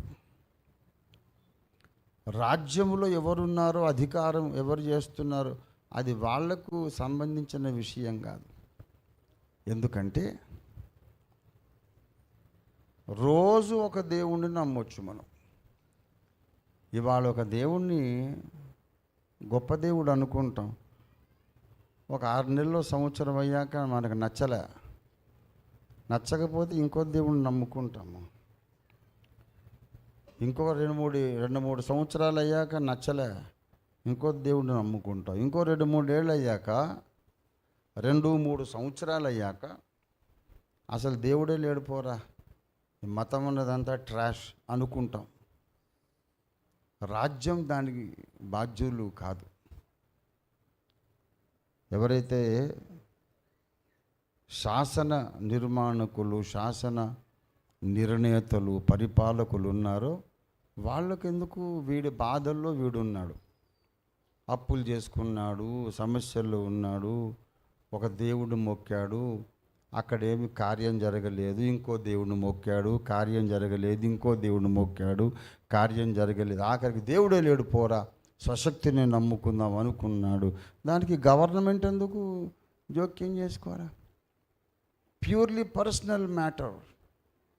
అందుకే డాక్టర్ బాబాసాహెబ్ అంబేద్కర్ గారు రచించి మనకిచ్చిన రాజ్యాంగంలో మత స్వేచ్ఛ అనేది ఒకటి పెట్టాడు. మీ ఇష్టమే, మీరు ఆలోచించుకోవాలి. ఎవరి ఆలోచన ప్రకారం వారు నిర్ణయించుకోవాలి. మీకు నచ్చితే నమ్మండి, లేకపోతే నమ్మకండి అని బైబిల్లో కూడా దేవుడు చెప్పాడు. సర్వలోకానికి వెళ్ళి సర్వ సృష్టికి సువార్త ప్రకటించండి. నమ్మి బాప్తిస్మం పొందిన వారికి రక్షణ ఇస్తాను, నమ్మని వానికి ఇంకొక పర్యవసానం ఉంటుంది. అంటే నమ్మడానికి అవకాశం ఉంది, నమ్మకపోవడానికి కూడా అవకాశం ఉంది. కంపల్సరీగా అందరు నమ్మాలని కాదు. మీరు చెప్పేది చెప్పండి, నమ్మేవాడు నమ్ముతాడు, నమ్మనివాడు నమ్మకపోతాడు. ఇవాళ చెప్తున్నాను, సువార్త విరివిగా ప్రకటించబడుతోంది. కానీ క్రైస్తవేతరులైన సోదరి సోదరులారా, ఈ సువార్తను నమ్మకుండా తృణీకరించడానికి మీకు సర్వ హక్కులు యేసయ్య ఇచ్చాడు. You can reject Jesus, you have the right to reject Jesus. మీకు నచ్చలేదా? వదిలేండి, నమ్మొద్దు. అంత సౌజన్యమూర్తి బైబిల్లో ఉన్నటువంటి యేసునాథుడు. సరే వాళ్ళు ఇబ్బంది పెట్టకు బాబు, వాళ్ళకు నచ్చకపోతే వదిలేసి. ఎవడికి నేను నచ్చానో వాడే నమ్ముతాడు, నమ్మిన వాడికి నేను రక్షణ ఇస్తాను, నచ్చకపోతే వదిలేసి అన్నాడు. దేవుణ్ణి నమ్మడం నమ్మకపోవడం మన ప్రాథమిక హక్కు. కానీ కొన్ని దేశాలలో ఈ హక్కు లేదు. సౌదీ అరేబియాలో లేదు, కొన్ని కమ్యూనిస్ట్ దేశాలలో లేదు, కొన్ని అరబ్ కంట్రీస్లో లేదు, ఇరాన్లో లేదు. ఒకప్పుడు ఉండేది. షా రెజీమ్లో ఒకప్పుడు, అది అమెరికాకు మిత్రదేశం ఇరాన్. ఆ రోజుల్లో ఉండేది మత స్వేచ్ఛ. అంతా అమెరికన్ కల్చర్ అంతా ఇరాన్లో ఉండేది. తర్వాత ఆయాతుల్లా ఖొమైనీ వచ్చి ఇస్లామిక్ రివల్యూషన్ వచ్చింది. వచ్చిన తర్వాత మత స్వేచ్ఛ లేదు, అందరూ తప్పకుండా ఇస్లాంలోనే ఉండాలి, సువార్త కూటాలు లేవు, బాప్తిస్మాలు లేవు, మత ప్రచారం లేదు అని కఠినమైన ఆంక్షలు విధించారు. అనేక అరబ్ కంట్రీస్లో అదే పరిస్థితి. This is nothing but violating the fundamental rights. సరే చేసుకోండి సార్, మీ చేతుల్లో అధికారం ఉంది కనుక అట్లాంటి చట్టాలు చేసుకోండి, మేము కాదని లేదు. కానీ ఆ పప్పులు ఉడకవని చెప్తున్నా. ఎందుకంటే నువ్వు ఎలాగ ఆపుతావు? యేసు ప్రభువుని నమ్మొద్దు అని ఒక చట్టం చేస్తావు. వాడు బుర్రకాయ లోపల ఏం ఆలోచిస్తున్నాడో, ఎలాగ వాడు కన్విన్స్ అవుతున్నాడో, ఎలాగ యేసు వైపు ఆకర్షించబడుతున్నాడో అన్ని మతాల సిద్ధాంతాలు ఆలోచించుకొని యేసు ప్రభు వారే ప్రేమ స్వరూపుడు, నా కొరకు ప్రాణం పెట్టి లేచినవాడు, ఎందుకో నాకు ఆయన జ్ఞాపకం వస్తున్నాడు, ఆయన దగ్గరికి వెళ్తాను నేను అని వాడు లోపల అనుకునేదంతా నువ్వన్న స్కానింగ్ తీయగలవా? పరివర్తన అనేది మనస్సులో జరుగుతుంది, ఆలోచన విధానంలో మార్పు జరుగుతుంది. ఏ స్కానింగ్లో పట్టుకుంటావు? అది ఇస్లామిక్ కంట్రీ కానీ, కమ్యూనిస్ట్ కంట్రీ కానీ, మరొకటి కానీ, ఇంకేదన్నా కానీ. నువ్వు యేసును గురించి నమ్మొద్దు, యేసును గురించి నువ్వు అసలు వినొద్దు, చెప్పొద్దు అని చట్టాలు చేస్తారు. కానీ ఆ చట్టాలు ఏమాత్రము పనిచేయవు, భయానక వాతావరణం సృష్టిస్తారు. నేను మెల్లిగా మాట్లాడుతున్నా, స్పష్టంగా అందరూ వినాలి, గ్రహించాలని. ఒక భయానక వాతావరణం సృష్టిస్తారు, అంతే, అంతకన్నా ఇంకేం చేయలేరు. ఈ బీభత్సమైన వాతావరణాన్ని చూసి అన్వేషకులైన వాళ్ళు అసహించుకుంటారు. ఏం చేస్తారు? శబాష్ అంటారా? ఈ భయానక వాతావరణం సృష్టిస్తే అబ్బా ఎంత బాగా భయపెట్టేసావు నన్ను అంటారా? ఏమిట్రా, పర్సనల్ మ్యాటర్, నా మనసులో నేను ఏదో ఆలోచిస్తే నీకెందుకు రా, అనవసరంగా నా జోలికి వస్తున్నావు. నేను ఏదైనా నేరం చేస్తే, ఇంకేదన్నా హాని చేస్తే, సమాజానికి హాని చేస్తే అప్పుడు అడుగు. నా హృదయంలో నాకున్న ఇష్టాన్ని నువ్వు కాదంటున్నావు. నువ్వు చెప్పేది ఎలాగుందంటే, మీరెవరు ఇప్పటి నుంచి గులాబ్ జామున్ ఇష్టపడొద్దు, గులాబ్ జామున్ ఇష్టపడితే మీకు తల తీయించేస్తాం, ఎప్పటి నుంచి ఎవడు కూడా స్వీట్లు తినొద్దు అంటే అది నాకు అది ఇష్టం, నేను తింటాను, వద్దని నువ్వు రూల్ చేస్తే అలాగా. వద్దంటే చాటుమాటుకు పోయి తింటాడు, వద్దంటే చాటుకు పోయి తింటాడు. దేవుడు నమ్మడు కూడా అంతే, వద్దంటే మానేయడు, చాటుగా ప్రార్థన చేసుకుంటాడు. వద్దంటే మానేయడు, చాటుగా గులాబ్ జామున్ తిన్నట్టు చాటుగా ప్రార్థన చేసుకుంటాడు. అలా ప్రార్థన చేసుకొని మొన్న ఈ మధ్య ఇరాన్లో 3 లక్షల మంది ఒక్కరోజే రక్షణ పొందారు. మొన్న ఇంటర్నెట్లో వచ్చింది, లక్షలాది జన సముద్రం, Arunachal Pradesh belongs to Jesus అని లక్షల మంది. అక్కడ మతం మార్పిడి విరోధ బిల్లున్నది, మరి ఎట్లా రక్షణ పొందారో తెలియదు. 90% of Arunachal Pradesh population is now Christians. చైనాలో మీకు తెలుసా, fastest growing religious faith is Christianity. చైనాలో మొన్న చెప్పారు, ఒక చోట చెప్పారు, ఒక వరల్డ్ స్టాటిస్టిక్స్ ఒక అనాలిసిస్లో ఏంటంటే, సమీప భవిష్యత్తులో చైనా అతిపెద్ద క్రైస్తవ దేశంగా మారబోతుంది. ఎందుకంటే దశాబ్దాల తరబడి వాళ్ళను అణిచివేశారు. ఏ గ్రంథము చదవద్దన్నారు, ఏ మతము వినొద్దన్నారు, ఏ దేవుణ్ణి నమ్మొద్దన్నారు. అవునా? సోషలిజం అన్నారు, కలెక్టివ్ ఉండాలన్నారు, కమ్యూనిస్ట్ ప్రిన్సిపల్స్ అన్నారు. ఆఖరికి వచ్చిన తర్వాత మళ్ళీ వాళ్ళు క్యాపిటలిస్ట్ విధానాల్లోకి వచ్చేసారు. తర్వాతనే ఇండస్ట్రియల్గా డెవలప్ అయ్యారు వాళ్ళు. ఇదేమి రెండు నాలుకల ధోరణి? కమ్యూనిస్ట్ మేనిఫెస్టోలోనేమో కలెక్టివ్ ఉండాలంటారు, తర్వాత మళ్ళీ మీరు కూడా క్యాపిటలిజంలోకి వచ్చారు. వాట్ ఈస్ దిస్ అని ప్రజలు ఆలోచించుకోవడం మొదలుపెట్టారు. ఎలాగొచ్చారో, వ్యాపారం కొరకు వాడు బయటకు వచ్చాడు, రక్షణ పొందాడు, మళ్ళీ వెళ్ళాడు, వాడు సువార్త చెబుతున్నాడు, ఒకళ్ళకొళ్ళు సువార్త చెప్పుకొని అలాగ ఇప్పుడు కోట్ల మంది చైనాలో రక్షణ పొందారు. త్వరలోనే ఇది బయటికి రాబోతుంది. ప్రియులారా, you cannot violate the fundamental rights for a long time.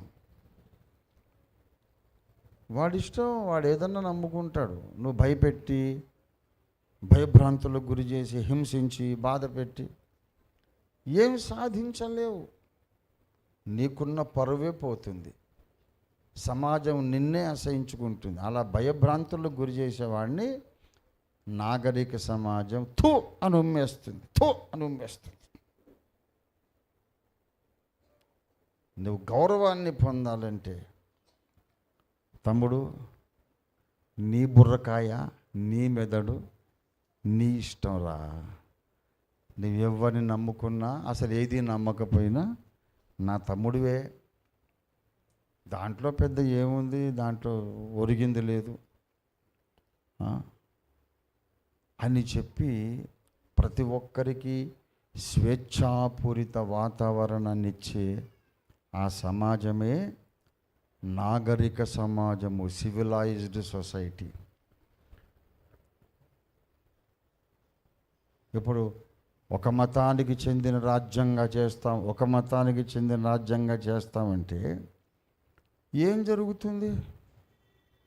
రేపు చట్టాలు చేస్తారు. మీరు క్రైస్తవులైతే మీరు దేశ పౌరులు కాదు, క్రైస్తవులైతే మీకు ఓటు హక్కు లేదు, క్రైస్తవులైతే మీకు మానవ హక్కులు, ప్రాథమిక హక్కులు లేవు, మిమ్మల్ని నరికేస్తాం, కోసేస్తాం, చంపేస్తాం అని బెదిరించవచ్చు. మొదటి శతాబ్దం నుండి అదే జరుగుతుంది. అవును, క్రైస్తవుడు అన్న ప్రతివాడిని వేటాడి చంపారు. క్రైస్తవ్యం లేకుండా పోయిందా? ఇంకా వ్యాపించింది.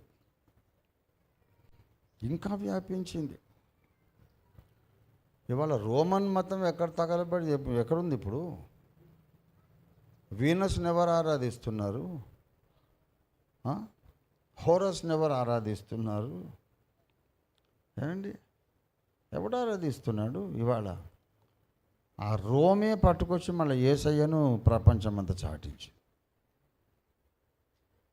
ఆ రోమన్ క్యాథలిక్కులను నమ్మలేమండి. వాళ్ళు యేసు అంటారు, మళ్ళీ మరియమ్మ పూజ చేస్తారని అంటారు కదా. నిన్నగాక మొన్న పోపు గారు ప్రకటన చేశారు, పాప క్షమాపణ కొరకు మరియమ్మకి సంబంధం లేదు, యేసయ్యని నమ్ముకోమని పోపు గారు చెప్పాడు. నువ్వు ఎన్ని శతాబ్దాలు అణిచివేసినా ఆఖరికి వచ్చి మళ్ళీ న్యాయమైనటువంటి ప్రాథమిక హక్కులు అమలులోకి వచ్చి తీరుతాయి. దేవునికి స్తోత్రం కలుగునుగాక. ఎందుకంటే న్యాయము అనే స్తంభం మీద కూర్చున్న దేవుడు, న్యాయము నీతి అనే స్తంభం మీద సింహాసనం వేసుకొని కూర్చున్న దేవుడు ఈ విశ్వాన్ని పరిపాలిస్తున్నాడు, లోకాన్ని పరిపాలిస్తున్నాడు. He will not allow justice to be violated. న్యాయము భంగపరచడం ఆయన ఒప్పుకోడు. ఖబర్దార్, దేవుని నోరుగా నేను మాట్లాడుతున్నా.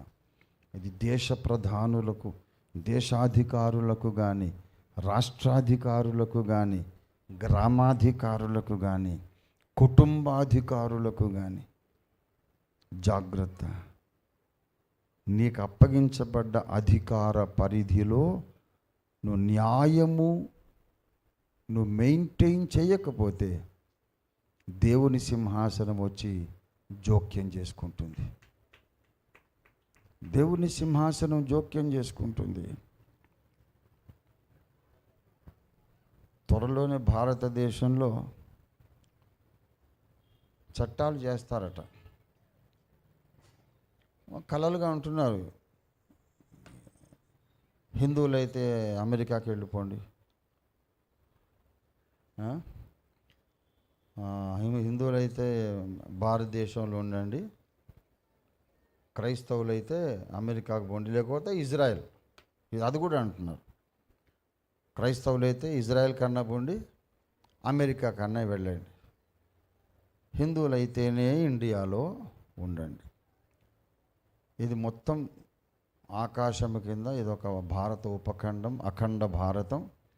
హిందూ మతమునకే ఆటపట్టుగా, హిందూ మతమునకే ఆలవాలంగా ఇది ఒక ఆధారమైన ఒక సౌదీ అరేబియా ఎలాగ ఇస్లామిక్ కంట్రీ ఉందో అలాగే హిందూ దేశం, భారతదేశం హిందుత్వానికి ఇదొక అడ్రస్గా ఉండాలి అని కలలుగంటూ చేస్తున్నారు. అట్లాంటి చట్టాలు చేస్తారట. చేస్తారేమో, చేయొచ్చు. ఎందుకంటే సౌదీలో వాళ్ళు చేసినప్పుడు వీళ్ళు ఎందుకు చేయరు? చేస్తారు. అంతటి వాళ్ళే, సమర్థులే, కాదని చెప్పలే. కానీ దానివల్ల ఏం జరగదని నేను చెప్తున్నా. దాని వలన క్రైస్తవులు ఇంకా 100 రెట్లు పెరిగిపోతారు. 100 రెట్లు చూస్తూ ఉండండి ఎలా జరుగుతుందంటే అలాగే జరుగుతుంది. అరుణాచల్ ప్రదేశ్లో మతం మార్పిడి చట్టం రాకముందు 115 మంది క్రైస్తవులు ఉన్నారు. ఓం ప్రకాష్ త్యాగి గారు అరుణాచల్ ప్రదేశ్లో మతం మార్పిడి చట్టం తీసుకురావడానికి ముందు 15% క్రైస్తవులు. ఈవేళ 95% మంది క్రైస్తవులు. అదే జరుగుతుంది. పంజాబ్లో అదే జరుగుతుంది, కర్ణాటకలో అదే జరుగుతుంది. బెదిరించి భయపెట్టి వాడి తలకాయలో ఉన్న అభిప్రాయాలు ఎలా మారుస్తావు? ఇప్పుడు వీర వైష్ణవులు, వీరశైవులు ఒకప్పుడు ఒకరినొకరు నరుక్కున్నారు. ఏమైంది? ఏం జరిగిందండి? ఏం జరగదు. విశ్వాసం విశ్వాసమే. అలాగే ఇస్లామిక్ దండయాత్రలు జరిగినాయి. హిందూ దేవాలయాలు ధ్వంసం చేశారు, అనేక మందిని చంపారు. అయితే హిందూ మతం లేకుండా పోయిందా? పోలే, ఇంకా వర్ధిల్లింది. హింస ద్వారా హృదయాలోచనలను నీవు అదుపు చేయలేవు. హింస ద్వారా హృదయాలోచనలు అదుపు చేయలేవు. ఒక దేవుణ్ణి నమ్మడం, ఒక మతాన్ని వెంబడించడం, అది హృదయాలోచనకు సంబంధించిన విషయం. దాన్ని ఏ ప్రభుత్వము శాసించజాలదు. ఇది గుర్తుపెట్టుకోవాలి. All fundamental rights they are violated unsuccessfully. All fundamental rights are violated unsuccessfully. అంటే వాళ్ళు భంగం చేస్తున్నాం అనుకుంటారు, కానీ వీళ్ళు అనుకున్నది నెరవేరదు. ఏది ఆశించి హక్కులను అణిచివేస్తారో అది జరగదు. దేన్ని ఆపుదామనుకుంటారో అదే జరుగుతూ ఉంటుంది. ఎందుకంటే ఆపటానికి వీలు లేనిది న్యాయం, ఆపటానికి వీలు లేనివి ప్రాథమిక హక్కులు. ఇది విశ్వన్యాయం, విశ్వన్యాయం, యూనివర్సల్ జస్టిస్. భర్తలు గుర్తుపెట్టుకోండి, భార్యలు కూడా గుర్తుపెట్టుకోండి. ఏదో నాకంటూ కోతికి ఒక కొబ్బరికాయ దొరికింది అన్నట్టు ఓ మొగుడు దొరికాడు, ఒక భార్య దొరికింది, ఇష్టారాజ్యంగా జీవొచ్చని అనుకోకండి. ఐసా నహీ చలేగా భాయ్, అట్లా నడవదు. జీవితం అయిపోలే, నువ్వేదో ఒకటి చేయవచ్చు. ఆ తర్వాత ఇంకా చాలా లైఫ్ ఉంది, దాని ఫలితాలు అనుభవిస్తావు. న్యాయం అనే స్తంభం మీద కూర్చున్న దేవుడు వస్తాడు, దిగొస్తాడు, జోక్యం చేసుకుంటాడు. అలాగే క్రైస్తవ సమాజం కూడా భయపడకండి. మీ హక్కులకు ఆటంకము కలిగించడానికి, అరికట్టడానికి, భగ్నము చేయడానికి బలమైన శక్తులు పూనుకున్నాయి. కానీ అవి తెలివి తక్కువ శక్తులు, తెలివి తక్కువ శక్తులు. యెరూషలేములోని సంఘమునకు గొప్ప హింస కలిగింది. ఏమని చూడండి, 8:1. ఆ కాలమందు అపొస్తలుల కార్యాలు 8వ అధ్యాయం. సంఘమునకు గొప్ప హింస కలిగినందున అపొస్తలులు తప్ప అందరూ యూదయ సమరయ దేశములందంతటా చెదరిపోయిరి. భక్తిగల మనుష్యులు ప్రలాపించిరి.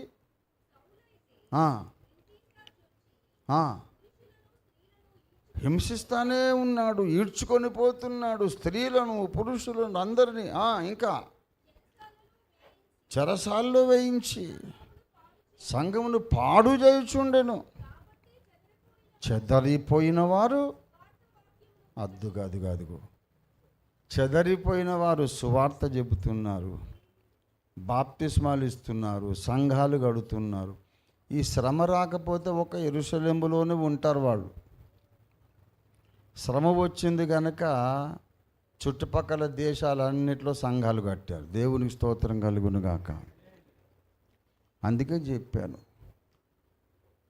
అరే వాళ్ళ మానాన వాళ్ళని వదిలేద్దాం అనుకున్నాడు తెలివైనడు కాదు. వాళ్ళను మనం అణిచివేద్దాం అనుకుంటే ఒక దగ్గర కాదు, 1000 చోట్ల సంఘాలు కడతాడు ఒక్కొక్కడు. దేవునికి స్తోత్రం కలుగును గాక.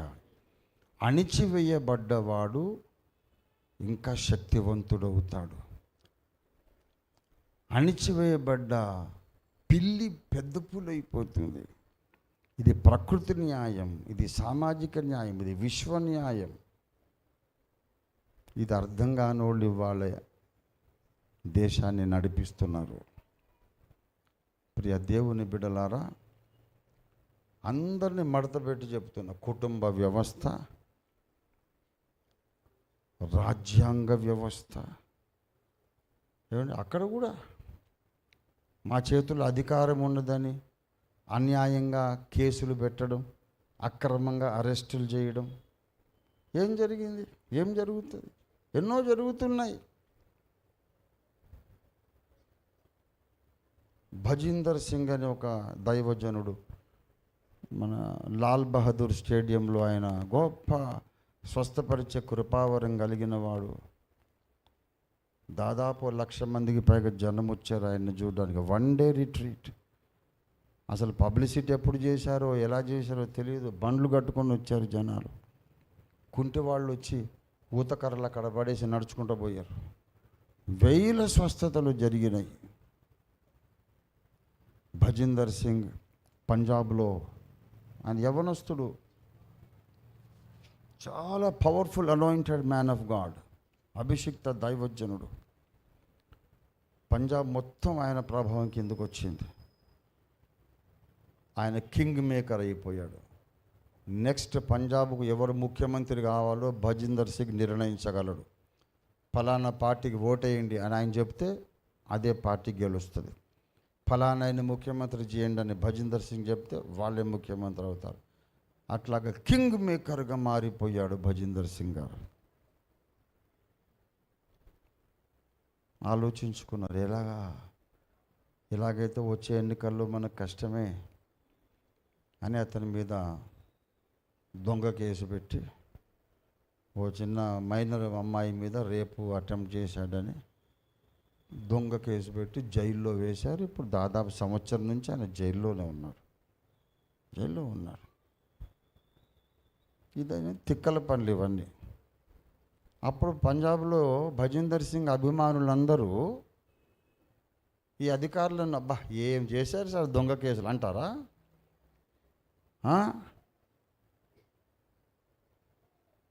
దొంగ నా కొడుక అనే మాటలు నేను వాడొద్దు, వాడను. చోర మదీయ పుత్రుడా అంట. చోర మదీయ పుత్రుడా అంటే ట్రాన్స్లేషన్ తెలుగులో మీరు చేసుకోవాలి. మా నాయకుడిని ఇట్లా అన్యాయంగా లోపలేస్తావురా, ఎన్నికలైతే రాని మా తడాకా చూపిస్తావని అందరూ పొంచి ఉన్నారు. ఇప్పుడు ఆయన ద్వారా నేను స్వస్థత పొందాను, రక్షణ పొందాను, మా ఇల్లు కట్టబడింది, మా కుటుంబం కట్టబడింది, మా ఊర్లే బాగుపడ్డాయి, లక్షల మంది కోట్ల మంది బాగుపడ్డాం. అన్యాయంగా కేసు పెట్టి లోపలేస్తారు మీరు. రాని మాకు టైం వస్తుంది దెబ్బతీయటానికని ఎదురు చూస్తున్నారు. గాయపడ్డ పెద్ద పుల్లులాగా ఓటర్లు. తెలివి తక్కువ శక్తులు ఇవి.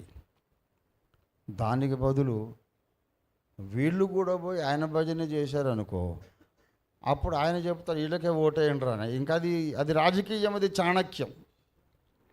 ఎవరైతే ప్రజాభిమానం చూరగొన్నారో వాళ్ళని ముందు పెట్టుకో, వాళ్ళని ఎత్తునెత్తుకో. ప్రజాస్వామ్యం కదా ఇది. ప్రజలందరూ ఒక నాయకుడిని అభిమానించినప్పుడు ఆయన్ని నువ్వు కూడా ప్రశంసించు, ఓట్లు పడితే. ఆ తెలివి లేదు. బెదిరిస్తే బెదిరిపోతారు అనుకుంటున్నారు. నువ్వు బెదిరించక ముందే అది పిల్లి, బెదిరించిన తర్వాత పులి. ఈ ప్రకృతి న్యాయాన్ని మర్చిపోయిన అవివేకవంతులు, వివేక శూన్యులు దేశాన్ని నడిపిస్తున్నారు ఇవాళ. ఒకరిని గురించి అనట్లా, అనేక మంది, వందల మంది అలాంటి అధికార యంత్రాంగం తయారైంది. ప్రియులారా, ఫ్రీగా వదలరు మనుషులను. అణిచివేయాలి, వాళ్ళ ఆలోచనలను అదుపు చేయాలి, వాళ్ళు ఎవరి అభిప్రాయాలు వాళ్ళు ఏర్పరచుకోనివ్వకూడదు. అందరూ మేం చెప్పిందే వినాలి, మేం చెప్పిందే నమ్మాలి. అది శాస్త్రీయమైనా కాకపోయినా, సహేతుకమైనా కాకపోయినా, మాకు ఆధారాలు ఉన్నా లేకపోయినా మేం చెప్పిందే నమ్మాలి, లేకపోతే మేము చంపి పారేస్తాం, కోసి పారేస్తాం. మణిపూర్లో అందుకే బీభత్సం సృష్టించారు. మణిపూర్లో అంత దమనకాండ చేస్తే మణిపూర్ వాళ్ళందరూ ఇప్పుడు ఏమంటున్నారంటే ఉమ్మేస్తున్నారు. మనుషుల పశువులరా మీరు అని ఉమ్మేస్తున్నారు. అబ్బా భలే చేశారు సార్, నెక్స్ట్ ఎలక్షన్లో మేము మీకే ఓటేస్తాం అంటారా వాళ్ళు? ససేమిరా అనరు. అయిపోయింది. పరువు శాశ్వతంగా పోయింది. పరువు శాశ్వతంగా పోగొట్టుకున్నారు. పగబట్టి ఉన్నారు మణిపూర్ వాసులు. పగబడతారు. అణిచివేయబడ్డవాడు పగబడతాడు. అన్యాయంగా అణిచివేస్తే పగబడతారండి. అది మానవ ప్రవృత్తి. ఎక్కడ అణిచివేత ఉంటుందో అక్కడ తిరుగుబాటు ఉంటుంది. అమెరికాలో నల్ల జాతిని అణిచివేశారు, తిరుగుబాటు రాలా? ఏమండి, మార్టిన్ లూథర్ జూనియర్ కింగ్, ఆయన ఆధ్వర్యంలో నల్ల జాతి వాళ్ళు ఉద్యమించి సమాన హక్కులు సాధించుకున్నారు. అలాగే ఎక్కడ అణిచివేత ఉంటే అక్కడ తిరుగుబాటు ఉంటుంది. అది ఇండియా కానీ, యూకే కానీ, అమెరికా కానీ, ఎక్కడైనా కానీ. Give freedom to everyone and let them enjoy their justiciable rights. న్యాయసమ్మతమైన హక్కులను వాళ్ళు ఎంజాయ్ చేయని అప్పుడు వాళ్ళని కిరీటం పెడతారు. నీ భార్యను నువ్వు న్యాయంగా ఆమెకు చెందాల్సినటువంటి అధికారాలు ఆమెకి ఇస్తే నీకు ఆమెనే కిరీటం పెడుతుంది. న్యాయంగా భర్తకు చెందాల్సిన అధికారాలు భర్తకు నీవు ఇస్తే ఆయనే నిన్ను మహారాణిని చేస్తాడు.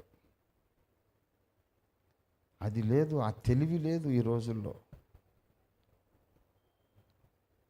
నేను అట్లా నేను కాకబట్టానండి అంటే కాకబట్టాలి. భర్తను కాకపోతే పక్కింటోని కాకబడతావా? కాకబట్టాలండి. భార్యను కాకపోతే ఆఫీసులో అమ్మాయిని కాకబడతావు నువ్వు. It is natural.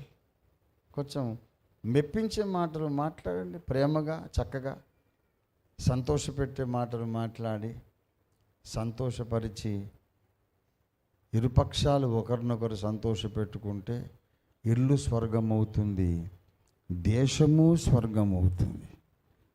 ఇల్లు స్వర్గమైతే ప్రతి ఇల్లు స్వర్గమైంది అనుకోండి, ప్రతి ఇల్లు స్వర్గమైతే దేశం కూడా స్వర్గం అయిపోతుంది.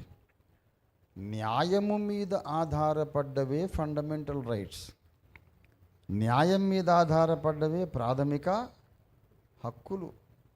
నేను ఏదైనా నమ్ముతా, నేను ఆలోచించుకుంటాను, నాకు నచ్చితే నమ్ముతా, లేకపోతే లేదు. అంటే సరే బాబు, నువ్వేం తిక్కలోడివి కాదు, పిచ్చోడివి కాదు, అజ్ఞానివి కాదు, నీ జ్ఞానం నీకుంది, ఓకే, థింక్ అబౌట్ ఇట్. కావాలంటే పెద్ద తరహాగా ఒక సలహా ఇవ్వచ్చు. వాడికి నచ్చితే నమ్ముతాడు, లేకపోతే లేదు. నచ్చినా నమ్మకపోయినా మనమందరం మానవ కుటుంబ సభ్యులం అని అనుకుంటారు. కాబట్టి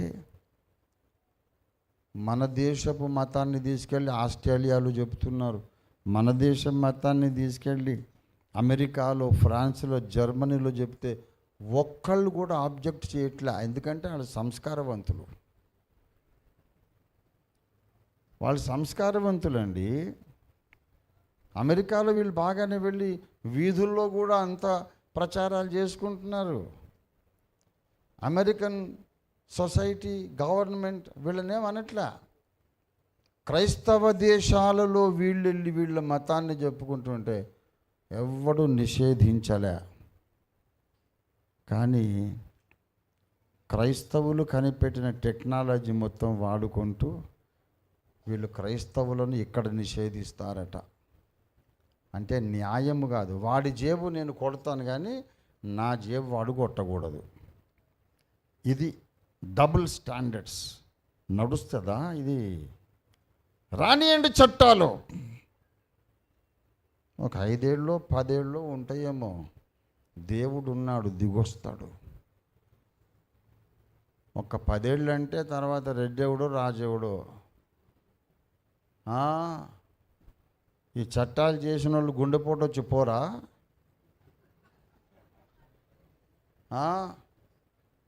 మామూలుగా ఉండదు దేవుడు దిగొచ్చినప్పుడు. నేను కుటుంబానికి, సమాజానికి, క్రైస్తవ సంఘానికి, దేశానికి, అందరికీ ఈ సందేశం ఇస్తున్నా. First of all, learn to respect the fundamental rights of everyone who comes across you. నీకు ఎదురుగుండా వచ్చే ప్రతి ఒక్క వ్యక్తి ప్రాథమిక హక్కులకు సమున్నత స్థానం నువ్వు ఇవ్వాలి. ఎందుకంటే అది న్యాయము యొక్క ఎక్స్ప్రెషనే. The expression of justice is fundamental rights. Take down this statement. Fundamental rights are nothing but expression of justice. మళ్ళీ చెప్తున్నా, fundamental rights are nothing but expression of justice. And violation of fundamental rights is nothing but violation of justice. ప్రాథమిక హక్కులంటే ఇంకేదో కాదు, న్యాయము యొక్క వ్యక్తీకరణే ప్రాథమిక హక్కులు. అది కుటుంబం కానీ, రాజ్యం కానీ. న్యాయం యొక్క వ్యక్తీకరణే ప్రాథమిక హక్కులు.